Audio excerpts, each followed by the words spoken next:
कानी बहू। किशोरी लाल जी के बेटे राघव की शादी की बात जगह जगह चल रही थी, लेकिन किशोरी लाल जी को कोई लड़की पसंद ही नहीं आती थी। और उसकी एक ही वजह थी, किशोरी लाल जी का लालची होना।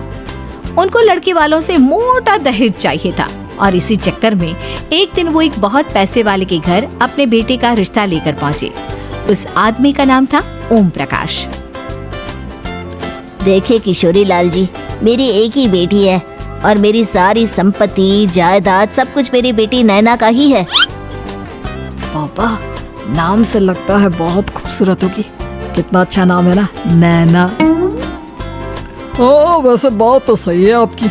अब इतना पैसा है, जमीन जायदाद है, इकलौती बेटी, आप भी क्या करेंगे? सब कुछ उसे ही देंगे ना। बिल्कुल ठीक पहचाना आपने। बस बेटी की शादी और सारी जायदाद उसके नाम। पापा, बिना देखे हाँ कर दीजिए ना। इतना अच्छा रिश्ता फिर कहाँ मिलेगा? माला माल हो जाएंगे हम। मैं अपनी बेटी को बुलाता हूँ। अरे नहीं नहीं नहीं नहीं, आपकी बेटी का नाम नैना है, सुनकर ही लगता है बहुत सुंदर होगी। रहने दीजिए अंकल, मैं तो आपकी बेटी के नाम से ही इतना खुश हो गया हूँ कि उसे बिना देखे शादी करने को तैयार हूँ। अब तो मैं उसका चेहरा सीधे शादी के बाद ही देखूंगा। और इस तरह राघव नैना का चेहरा नहीं देखता और उससे शादी कर लेता है। शादी के बाद अपनी सुहाग रात पर जब राघव नैना का घूंघट उठाकर देखता है तो नैना की आंखें बंद थी। कितनी खूबसूरत हो तुम नैना, जरा अपनी आंखें खोलकर मेरी तरफ देखो तो सही। नहीं, मुझे शर्म आती है। अरे मैंने तुम्हें शादी से पहले भी नहीं देखा, और अब अगर तुम आंखें खोलकर मुझे देखोगी भी नहीं तो मुझे अच्छा कैसे लगेगा? इससे पहले कि नैना अपनी आंखें खोलकर राघव की तरफ देखती, अचानक से लाइट चली गई और राघव नैना को पूरी तरह से देख भी नहीं पाया। अगली सुबह नैना राघव के लिए नाश्ता बनाकर लेकर आई। अरे ये क्या, आधा पराठा सेका हुआ है और आधा बिल्कुल कच्चा। ये तुमने क्या किया नैना? बहू, तुमने क्या आधा पराठा तवे से नीचे लटका कर रखा था, जो आधा सेका है और आधा कच्चा?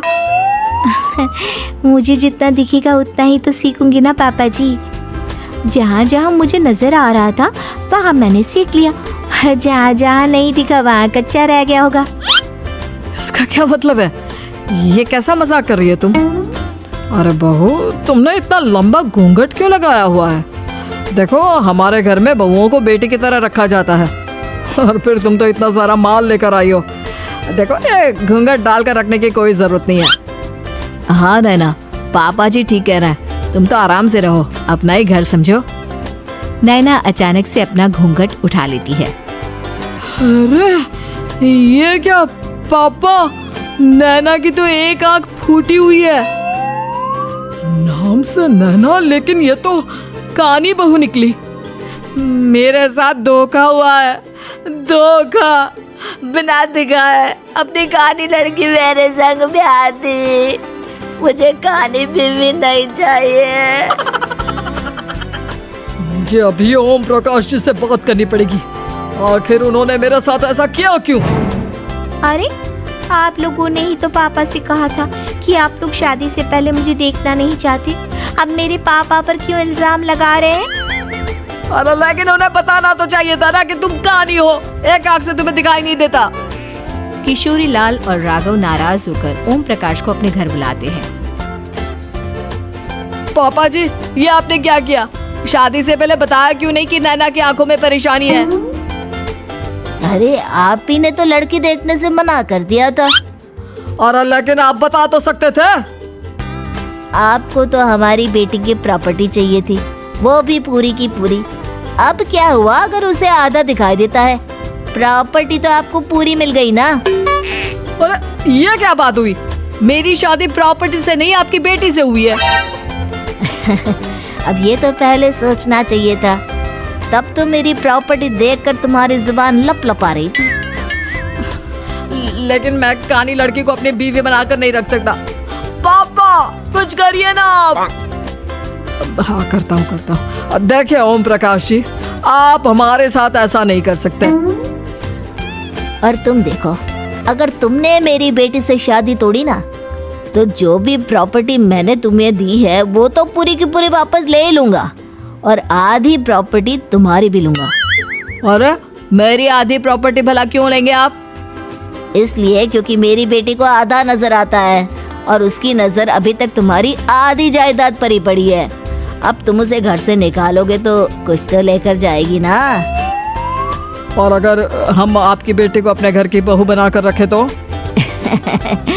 तो तुम्हारी पूरी प्रॉपर्टी तुम्हारी ही रहेगी, और जो मैंने तुम्हें दिया है ना, उसमें से बस मैं आधा लेकर जाऊंगा। अरे लेकिन अब आप अपनी दी हुई प्रॉपर्टी में से आधी वापस क्यों लेकर जाएंगे? अगर मैं आपकी बेटी को अपनी पत्नी बनाकर रखने को तैयार हूँ तो? इसलिए ताकि भविष्य में अगर तुम मेरी बेटी को धोखा दो तो उसके पास कुछ तो रहे जो पति का हो। वैसे मेरे पास तो बहुत कुछ है, लेकिन अपने पति की कोई निशानी तो उसके पास होनी चाहिए ना। अब अगर तुमने मेरी बेटी को कहानी कहा तो तुम्हें प्रॉपर्टी भी कहानी ही मिलेगी, पूरी नहीं। जमाए राजा। किशोरी लाल और राघव समझ चुके थे कि वो बुरी तरह फंस चुके हैं और अब उनके पास वहाँ से निकलने का कोई चारा नहीं है। अब समझ में आया ना, लालच बुरी बला होती है। एक तो तुम्हें प्रॉपर्टी मिली, ऊपर से बीवी मिली, उसमें तुम्हें नखरे भी दिखाने हैं। आए बड़ी, चुपचाप बैठो तुम। कुछ दिनों के बाद नैना राघव की कार लेकर बाजार घूमने निकलती है और जब कार लेकर वापस आती है, ये क्या? एक तरफ से मेरी गाड़ी पूरी खराब हो चुकी है। लगता है तुमने मेरी गाड़ी को किसी दूसरी गाड़ी के साथ एक्सीडेंट किया है। अरे अरे कितना बड़ा नुकसान कर दिया तुमने बहू। वो क्या है ना पापा जी, मुझे एक आंख से दिखाई नहीं दे रहा था, सामने से गाड़ी आ रही थी। मुझे तो सिर्फ आधा ही दिखाई दिया और वो गाड़ी मेरी कार से रगड़ते हुए निकल गई। अब मैं क्या करूं बताओ? आप इसे ठीक कराने के पैसे कौन देगा? तुम्हारे पापा। तुमने मुझसे इस तरह से बात की? अभी रुको। नैना राघव की शिकायत ओम प्रकाश को कर देती है। देखो राघव, अब जो मेरी आधी प्रॉपर्टी तुम्हारे पास थी ना, उसमें से आधी और मैं लेकर जाऊंगा, क्योंकि तुमने मेरी बेटी को डांटा। अरे नहीं नहीं पापा जी, गलती हो गई, माफ कर दो। गलती की तो कोई गुंजाइश ही नहीं। अगली बार मेरी बेटी को डांटा तो बची हुई आधी में से आधी और ले जाऊंगा। लालच के चक्कर में हम दोनों ने बहुत बड़ी गलती कर दी बेटा। एक तो तुम्हें कानी बहू मिली और ऊपर से जो माल मिला वो भी काना। इस तरह राघव की हर एक गलती पर ओम प्रकाश उसकी प्रॉपर्टी का आधा आधा हिस्सा लेकर अपना सारा माल वापस ले गया और राघव को कानी बीवी से काम चलाना पड़ा। भाई लालच वाकई में बुरी बला है।